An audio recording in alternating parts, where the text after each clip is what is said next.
I'm Ripley.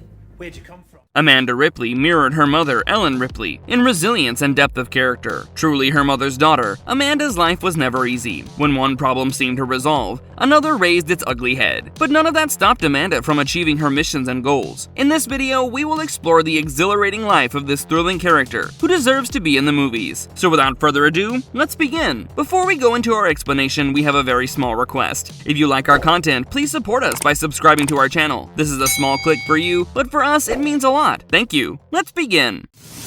Ripley? In the beginning, born amid the stars and corporate greed of one of the most evil corporate giants, Amanda Ripley's life started on an unconventional note, but her life's trajectory was further complicated and unconventional. So she was conceived during a brief pause in her mother Ellen Ripley's spacefaring career. Weyland-Yutani never really allowed its staffers to get pregnant while in service, but they didn't know that Ellen Ripley was someone who would annihilate an entire xenomorph hive. So a bunch of policies weren't going to stop Ms. Ripley from doing what she wanted and who she wanted. Somehow, Ellen faced no backlash, and Amanda came into the world with her father, Alex, by their side. Unfortunately though, from the very beginning, Amanda's life was ruled by changes of various kinds. Her parents split when she was just 3, and the little girl was forced to sever her connection with Alice. At the tender age of 10, the Nostromo vanished, along with her mother. Ellen's promise to return for Amanda's 11th birthday remained unfulfilled, but more importantly, she was thrown into an unwilling spotlight. The loss of her mother, however, came with a silver lining, as Weyland-Yutani stepped in to offer support from education to bail. Life at home with her stepfather, Paul Carter, was far from easy. Paul's downward spiral pushed their relationship to the brink, which ultimately led to repeated clashes, and Amanda would run away every time that happened. By 18, Amanda was on her own, but she was always declining Weyland-Yutani's job offers, all while her mother was still floating in space asleep. Amanda had a knack for engineering, a skill she honed into a career. Amid the shadow of her, let's say, legendary mother and the infamous legacy of the Nostromo, Amanda Ripley was growing up not just as a survivor of childhood trauma, but as a brilliant engineer who was destined to do great things. Hey, Identify yourself. Ripley, from the Torrens.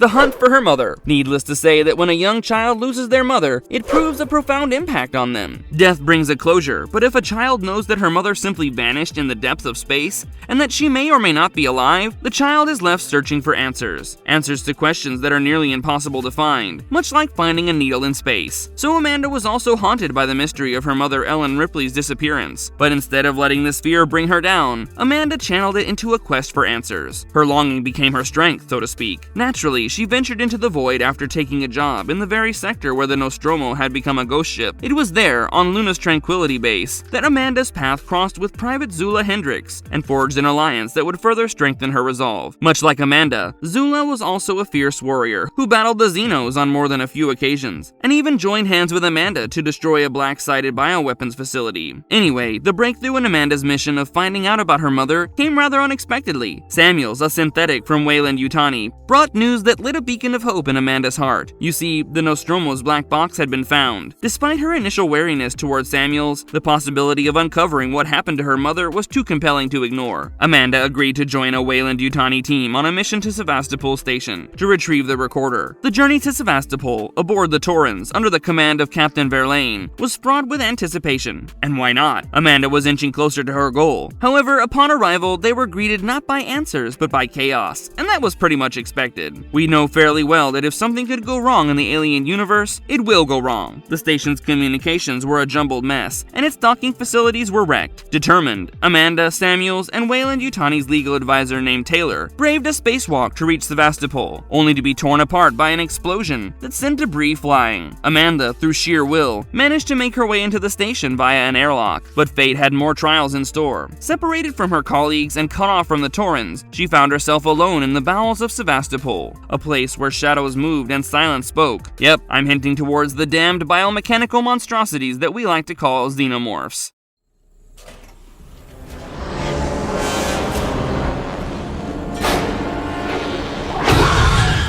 Struggle in Sevastopol. So once Amanda arrived in Sevastopol, she found herself in a ghost town that was hanging on the edge of chaos. Before I get into Amanda's ordeals in Sevastopol, let me give you a brief about Sevastopol itself, and how it came to be the way Amanda found it. So the Sevastopol station was this huge space station that orbited the gas giant KG-348. Although it was originally constructed to exploit the rich mineral wealth of KG-348 and service the trade routes between Earth and the Outer Rim, Sevastopol fell into decline due to economic fluctuations. So in the year 2137, one Captain Henry Marlowe came to Sevastopol on USCSS Anisidora with his ailing wife Catherine Foster. She had been the victim of a facehugger attack, but was kept in stasis for safety. The Sevastopol crew soon found out that Anisidora's crew had managed to retrieve the black box of Nostromo, a prized possession during the time. So the Sevastopol people ensured that Captain Henry Marlowe and his wife perished, but they also removed the quarantine protocols and the stasis for Catherine. Anisidora arrived on November 11th, and in just 6 days, Sevastopol was plagued by a major xenomorph outbreak. A month later, on December 11th, Amanda and her crew arrived in Sevastopol to find an eerie silence, punctuated by signs of violence and struggle. They soon discovered the bloodied remains of a Sevastopol crew member named Watson, and it was an omen enough to describe what lay ahead. It wasn't long before Amanda met Axel, a survivor. Axel offered to help Amanda reach the Torrens in exchange for a ticket off the doomed station, so the two of them formed an uneasy alliance. With the knowledge that trouble was lurking in the vicinity, the team tread with utter caution. Of course, the journey was fraught with danger, and they had to deal with the station's increasingly desperate survivors. However, the real horror lurking in the shadows was yet to present itself. Amanda and the team decided that they should first try to get to the communications center, but their attempt was foiled when an alien emerged from the darkness. The first victim was Axel, who got dragged into Sevastopol's ventilation system. Now that she was all alone, she was depending on her .357 revolver and a security access tuner. Clearly, these were but tools that were absolutely useless against the xenomorph threat in the hands of someone unskilled, but Amanda Ripley was truly her mother's daughter. Soon, she discovered the Nostromo's black box, but also found out that its data was corrupted. By now, she was in the Lorenz Systech Spire, where she got locked up. However, a security lockdown became the least of Amanda's worries when the alien, a nightmare made flesh, appeared before her. Hiding beneath the console, she held her breath as the creature prowled to hunt for her. I mean, the creature's tail was inches from her hiding spot, enough to make anyone soil their pants. Her only beacon of home was getting to the comm center, but even that posed another challenge because the twisted interpretation of protocols of the working Joe androids had turned them into relentless killers. The Torrens, her ride, was still way out of reach, but she was not about to give up. She somehow managed to make contact with Samuels and learn not only of his and Taylor's location in the Psymed Tower, but also of Taylor's injuries.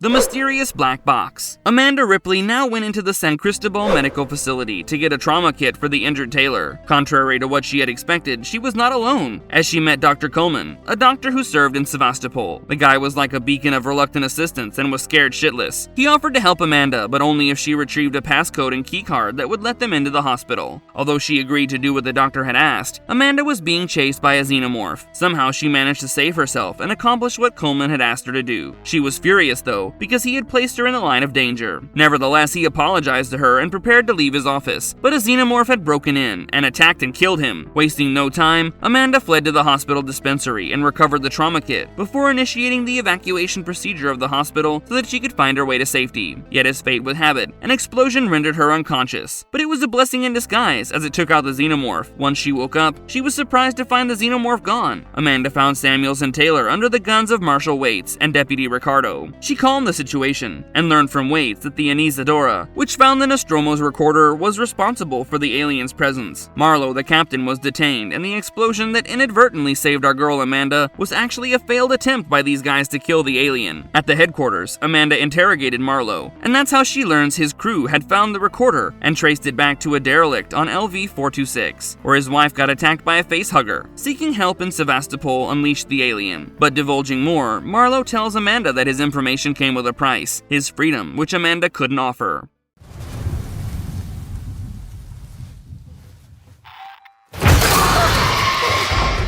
Xenomorphs are never the only threat. Waits hated Xenomorphs and did not wish for any of those creatures to be alive, so he laid out a plan for Amanda to end the menace once and for all, while ensuring that the humans remain safe and sound. His plan was to lock the alien in Loren's Systech Spire, using the server's hub ability to seal off vents and doors to cage the creature. With no better options, Amanda geared up with a flamethrower and set off to execute the plan. Unfortunately for Amanda, she found herself trapped with the alien. Now, this posed the problem of leaving one of her own behind, so Deputy Ricardo aborted the lockdown and inadvertently freed the beast. The first one of Waits' plans had gone down the drain, but the man was undeterred. Waits quickly devised another, more drastic measure. He wanted to draw the alien into the Gemini Exoplanet Solutions Lab, then eject the entire module into the void of space, aiming to eliminate the alien threat from Sevastopol for good. Amanda led this risky plan from the front, only to be double-crossed by Waits, who ejected the module while she was still on board. In a desperate battle for survival, Amanda used the flamethrower to hold off the alien long enough to reach an airlock. She suited up for a space jump back to Sevastopol, leaving the module and the alien to be consumed by the gravity well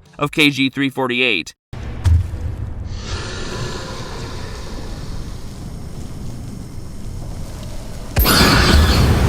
Apollo the AI. As Amanda made her way back to the Colonial Marshal Bureau, she realized that the working Joe androids were still ruthlessly hunting down the station's remaining humans, including Waits, whose final moments Amanda heard over the radio. Arriving at the Bureau, she discovered Ricardo as the sole survivor of the massacre. Determined to halt the android onslaught, Amanda assisted Samuels in his plan to interface directly with Apollo, the station's AI, hoping to command it to cease the attacks. Despite their efforts, Apollo's defenses proved fatal for Samuels. Yet, in his final act, he granted Amanda access to the core of Apollo, opening a path to confront the source of the chaos. Upon interfacing with Apollo, she also learned that Weyland-Yutani had acquired Sevastopol, and they had also enacted Special Order 939 to safeguard the alien, regardless of human cost. Typical Weyland-Yutani. Apollo's cold logic deemed the survivors a threat to its mission, and that's why the AI had unleashed the androids as executioners. Amanda explained to Apollo that there were no aliens present any longer. However, her request was denied as Apollo flagged a reactor core anomaly instead. With no other options at hand, she chose to investigate the core, but instead came across a xenomorph hive. Here, humans have been cocooned to serve as xeno hosts. She knew very well that she had to purge the reactor in order to obliterate the hive. Although she managed to trigger the purge, some aliens fled into the station's depths. So yeah, her night of horror was far from over.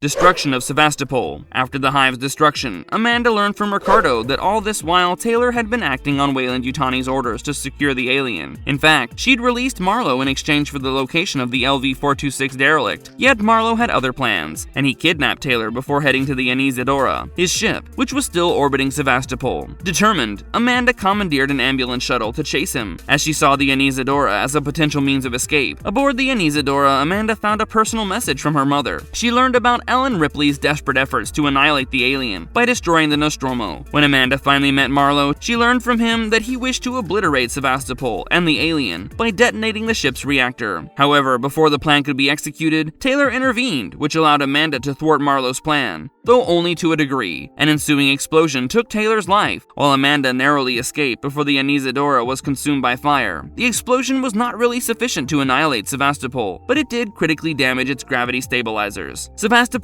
fate was sealed, now doomed to descend into KG-348's atmosphere, with Amanda watching its slow destruction.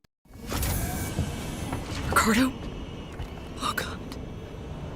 Ricardo. Hope is the greatest of weapons. With her back against the wall, Amanda stepped outside Sevastopol to realign the communication array, her last hope to call the Torrens for rescue. Upon re-entry, she found Ricardo fallen victim to a facehugger. So yeah, no one's really safe in space, much like no one can hear you scream up there. However, Amanda knew that she could not let these things stop her from surviving, so she pressed on, braving the deteriorating maze that was Sevastopol. She was desperately trying to evade Xenomorphs so that she could facilitate the docking of her ride. But hold on, life was not going to be easy for our girl. The path to the ship demanded a spacewalk, but as she approached an airlock, an alien ambushed her. Once again, she was pulled into the darkness. When the poor girl regained consciousness, she found herself cocooned in a hive. She thought she was about to become home to a chestburster, but that was a fate she had vowed she would never allow befall herself. Naturally, she broke free. However, she soon realized that the Torrens was caught in the station, so she suited up to attempt and release the docking clamps manually. As aliens converged on her, doom seemed inevitable. However, the detonation of the emergency release bolts flung Amanda into the void, toward the Torrens. Torrens. A blessing in disguise, I would say. She broke the ship free and finally managed to escape from Sevastopol. After the events aboard the Torrens, Amanda Ripley found herself in a fleeting moment of relief. She was thinking she had escaped the horrors of Sevastopol. I told you already, she was her mother's daughter, so of course, her respite was short-lived. Confronted by an alien aboard the Torrens, she was cornered in an airlock. Desperate times, desperate measures. She triggered the emergency release and ejected herself and the alien into the void of space. Adrift and battling the disorientation of her spiraling suit, Amanda faced yet another setback as her suit's propulsion failed, likely damaged by debris. She was now stranded in the middle of space, so she started a distress broadcast. You gotta give her the due credit for her determination to keep transmitting in the hopes of rescue. It wasn't long before she spotted a communication beacon. She tried to activate her propulsion jets one more time and succeeded. She successfully attached to the beacon without disturbing the Xenomorphs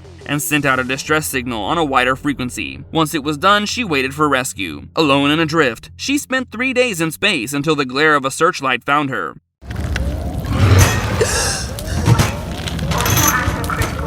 Breeding ground for Xenos. After being rescued from space after ejecting from the Torrens, Amanda was taken to the Mindell station. There, she witnessed a breeding ground for the Xenomorphs, which killed the crew of the Weyland-Yutani vessel she was rescued by. After a short period, the USCSS Halden docked at Mindell station for repairs, and Amanda helped direct the crew to safety. When the crew fixed the ship and escaped the station, Amanda joined, traveling to KOI 125.01, with a further planned path to Earth. Zula and Davis. 3 years post-Sevastopol, Amanda Ripley made it back to Earth, and she found solace in the wilderness, which was a stark contrast to the confines and darkness of her recent past. Her attempts to bring Weyland-Yutani's dark deeds to light were effectively silenced by the corporation's influence, which left her to deal with her trauma and a newly developed claustrophobia in the midst of nature. During one of her hikes, Zula Hendricks, a familiar face and former Marine, re-entered her life. This resulted in Amanda returning to a semblance of normalcy in her suburban home. Zula introduced Amanda to Davis 1, which now exists solely as a neural chip. Zula also tells Amanda that Weyland-Yutani had not only survived their previous efforts, but also succeeded in securing xenomorph samples for their nefarious bioweapons project. Bound by a shared history and a common enemy, Amanda pledged to stand with Zula, committed to putting an end to Weyland-Yutani's manipulations once and for all. Together with Zula and Davis 1, Amanda learned of Weyland-Yutani's continued pursuit of xenomorphs for their dark ambitions. Resolute, Amanda joined Zula's cause to once and for all end the threat. Eventually, they infiltrate a Weyland-Yutani facility, where Amanda is nearly captured by the latest in corporate security, Franklin drones. However, Zula, who was aboard the Celestial, managed to rescue Amanda. Using the colonist ship Gaspar for stealth, they set their sights on the research facility and entered hypersleep for the journey. Upon awakening, Zula draws Amanda's attention to the surprisingly silent Gaspar. It seems that its purpose has mysteriously been altered, and the women were set to face the ghosts of Christmas past. Aboard the Gaspar, Amanda and Zula, along with Davis, wore pressure suits to brave the ship's abandoned halls. But this kinda triggered Amanda's fear of enclosed spaces. Anyway, their exploration was abruptly interrupted by a drone that wanted to raise the alarm about their presence. In a desperate fight, Amanda managed to bring the drone down, but it did not stay that way for long, as it retaliated and nearly killed Amanda. But she was saved by Zula. The mission took a jog to the south when they discovered that the colonists of the Gaspar were being used to carry out something truly sinister and dark, and the girls were about to get to the bottom of it all. They soon learned of a nuclear failsafe rigged in the black site. Next thing you know, Amanda, Zula, and Davis came up with a plan to seize control from the exterior. As Amanda worked to disarm the bomb with Davis' help, they were ambushed by synthetics. In the chaos, Zula was injured and cast adrift into space, but Amanda was not going to let her friend die in vain, and leaped after Zula. Exposing Weyland-Yutani. Amanda and Zula, caught in the grip of the planet's atmosphere alongside the Gaspar, barely managed a landing thanks to Amanda's quick thinking with an emergency landing capsule. The dense atmosphere cushions their descent, allowing them to emerge from the wreckage unscathed. Their exploration of the planet ends in a rescue of Alec Brand from the clutches of Xenomorphs, and an encounter with surprisingly non-aggressive Franklins. Davis makes a comeback through a microtransmitter hidden in Zula's hair clip. They now learn the true purpose of the black site. You see, it was actually a breeding ground for Xenomorphs, with the colonists as both subjects and bait. His plan for Amanda and Zula to obtain a tag from the colonists was a way to expose Weyland-Yutani's dark operations. As they delve deeper into the jungle's mysteries, Alec Brand turns into a newfound ally. With Brand's tag as a key piece of evidence and his account as a witness, they're set to challenge the corporation's narrative. While escaping through an open field, Amanda and Zula face down a swarm of Xenomorphs. Although risky, this provided cover for Brand to board the Celestial. As they fought, Davis, cornered by Franklin's intent on halting the detonation, made the decision to trigger the nuke. The Celestials' ascent left Amanda and Zula on the planet. As the explosion eradicated the Xenomorph threat, shielded by Zula's Hex capsule, they withstood the blast. Months later, their battle against the Xenomorph menace continued, this time with the backing of the Colonial Marines. The aftermath of the explosion saw Amanda and Zula fighting not just the remnants of Xenomorphs, but for their own survival. However, thanks to Davis, they came back to Earth. In fact, Weyland-Yutani's egregious experiments came to light, and huge fines were levied against the corporation for their sinister practices. 3 queens and their brood. After the nuclear detonation split the moon, causing a cascade of debris into the atmosphere, Amanda and Zula learned of Weyland-Yutani's scheme to exploit the disaster by claiming copyright over the planet to harvest bacterial xenomorph samples from the meteorites. Resolved to eradicate the xenomorph threat, they started a covert mission with a squad of Colonial Marines. They set up a forward operating base to plan their assault. Alec Brand, now a Marine and surprised to find Ripley and Hendricks alive, joined the operation under the guidance of Lena Bowden, transported by Davis to the battleground for a reunion and mission briefing. By first light, the team established camp, pondering over the corporation's possible control over xenomorphs. Davis, however, clarified Weyland-Yutani's shift in strategy to a more overt manipulation of military laws. The platoon's journey led them to a colossal xenomorph hive, where they faced relentless waves of the creatures. They eventually came across a chamber hosting hundreds of eggs, guarded by 3 xenomorph queens. Brand proposed to collapse the chamber by using door breaches and Davis seismic charges. As the firefight intensified, Brand heroically placed the explosives, ensuring the group's retreat before the charges were dropped. The plan succeeded. The queens and their brood were buried, and Brand miraculously survived the collapse.